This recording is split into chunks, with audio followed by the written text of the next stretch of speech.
আপনারা আমার জন্য কষ্ট করেছেন, মানুষের মার খেয়েছেন, গাল খেয়েছেন, তাকে 15 বার হত্যা করার চেষ্টা করা হয়েছে, তাকে দেশ থেকে বের করে দেওয়া হয়েছে, গলায় দড়ি পেঁচিয়ে টান দেওয়া হয়েছে, পিঠের মধ্যে উঠে নাড়ি ভুড়ি চাপানো হয়েছে, দাঁত দাঁত ঘুষি মেরে দাঁত ফেলে দেওয়া হয়েছে, মাথা ফাটিয়ে দেওয়া হয়েছে, পা ভেঙে দেওয়া হয়েছে। কাদের জন্য? তার জন্য।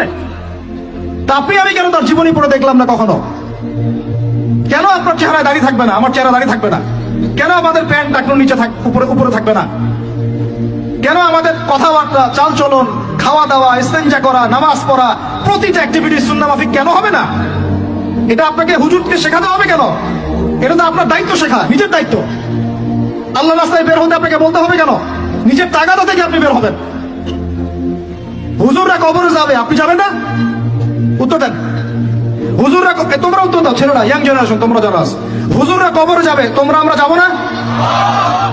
হুজুরদের নবী মুহাম্মদ সাল্লাল্লাহু আলাইহি ওয়াসাল্লাম আমাদের নবী নন?